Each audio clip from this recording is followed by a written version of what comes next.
কোরআনের মাহফিলে আসার তৌফিক দান করেছে। তো আমরা যখন পৃথিবীতে আসি, আল্লাহ রাব্বুল আলামিন আমাদের প্রত্যেকটা ব্যক্তির জন্য একটা কাজ দিয়েছেন, আল্লাহর গোলামি করা। কার গোলামি করা? আল্লাহর গোলামি করা।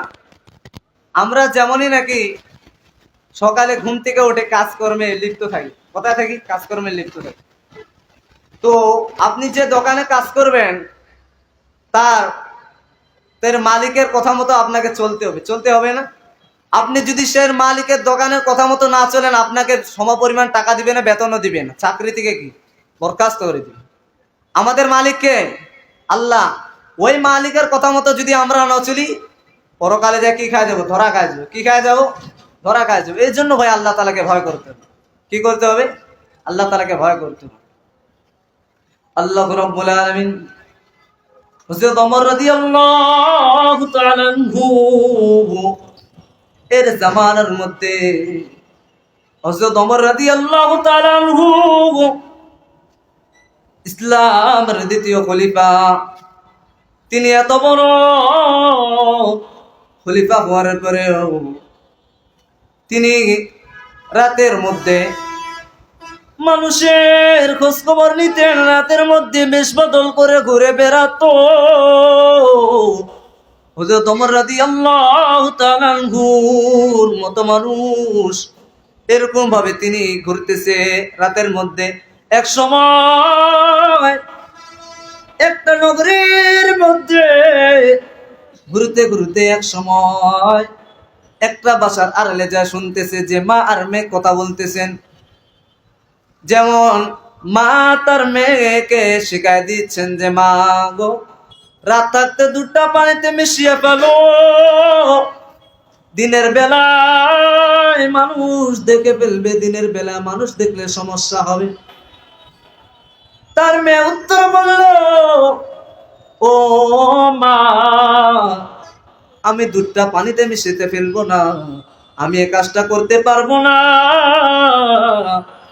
তার মা ডাক দিয়া বলেন, আম্মু, দিনের বেলায় দুধটা যদি পানিতে মিশিয়ে ফেলে লোক দেখবে, আর এই দুধ বিক্রি করে তো আমাদের এক বেলা চলে না, এক মুঠা খাই আর এক বেলা না খেয়ে থাকতে হয়। তার মেয়ে উত্তর দিয়ে বললেন, আম্মু, আমরা এক বেলা খাওয়ার চেয়ে আর এক বেলা না খেয়ে থাকবো তাও ভালো। তখন মেয়েটি বললেন, মা গো মা, আমি খলিফাকে খুব ভয় করি, এই যুগের খলিফা হযরত ওমর, কে কঠিন ভয় করি। তার মা বলল, মা, খলিফা না দেখলে মনে হয় আল্লাহ দেখবে না। মেয়েটা উত্তরে বললেন, ও মা গো, আমি খলিফার হুকুমের চেয়ে আল্লাহকে বেশি ভয় করি, আল্লাহকে বেশি ভয় করি, আল্লাহকে বেশি ভয় করি। আল্লাহ রাব্বুল আলামিন কোরআনের মধ্যে বলেন, ইয়া আইয়ুহান নাস, হে মানুষ, সুত্তাকু রাব্বাকুম, ভয় কর তোদের রব। আমাদের রবকে আল্লাহ, আল্লাহকে ভয় করতে বলছেন। আল্লাহ রাব্বুল আলামিন বললেন, ইয়া আইয়ুহান নাস, হে মানুষ, সুত্তাকু রাব্বাকুম, ভয় কর তোদের রব। রবের ভয় কর কেন? ইন্না জালজালাতাস সাআতি শাইউন আযীম, নিশ্চিত কিয়ামতের হুঙ্কার হবে ভয়ঙ্কর। আল্লাহ রাব্বুল আলামিন বলছেন, ইসরাফিল আল্লাহর ওয়ার্ডারে সিনজা নিয়ে দাঁড়িয়ে আছে, ওয়ার্ডার হয়ে যাবে, সিনজায় ফু দিবে, পুরা পৃথিবী তুলার উড়তে থাকবে। মানুষ অপর মানুষকে জিজ্ঞাসা করবে, ও ভাই, আপনি নেশাপান করেছেন নাকি? এমন করে ফেলে তুলে যান, পড়ে যায় কেন?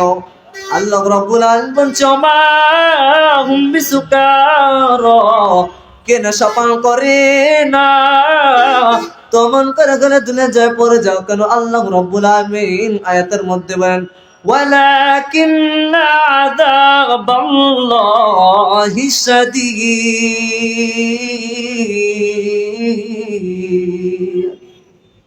আল্লাহর আযাব বড় ভয়ঙ্কর। এ ভয়ে বান্দা পাগল হয়ে চিল্লায় রাহমাতাল লিল আলামিন। জাহান্নামের বয়ান যখন করত, পিছনে সাহাবীরা বেকারার হয়ে পড়তো। জাহান্নামের আগুন সহ্য করতে পারবে না, জাহান্নামের আগুনের তাপ সহ্য করা যাবে না রে যুবক। এর নবীর উম্মত শুধু তাই নয়, নবী যখন নামাজে দাঁড়াইয়া জাহান্নামের আয়াতগুলো তেলাওয়াত করত, পিছনের সাহাবীরা বেকারার হয়ে পড়তেন। এজন্য ভাই আল্লাহ রাব্বুল আলামিনকে বেশি ভয় করি, যেহেতু তিনি আমাদের মালিক, আমাদের হায়াতের মালিক, পুরা জিন্দেগির মালিক আল্লাহ, ও দয়ার মালিক আল্লাহ। এর জন্য ভাই আমাদের জিন্দেগিটাকে গড়াইতে হবে, আল্লাহ রাব্বুল আলামিনের দিকে ধাবিত হইতে হবে। কথা বলেন ঠিক না? এর জন্য আমরা নিয়ত করি গুনাহ থেকে সরে আস, আল্লাহ রাব্বুল আলামিনের কুদরতি পায়ে সিজদাতে মাথা থেকে আল্লাহ রাব্বুল আলামিনের কাছে ক্ষমা চাই। যেগুলো অপরাধ করেছে নিশ্চয় আল্লাহ রাব্বুল আলামিন মাফ করে দিবেন। এর জন্য ভাই সকলের নিয়ত আছে না ইনশাআল্লাহ? এই বলে আমি আমার সংক্ষিপ্ত এই বলে আমার সংক্ষিপ্ত আলোচনা এখানে শেষ করছি। আলহামদুলিল্লাহ।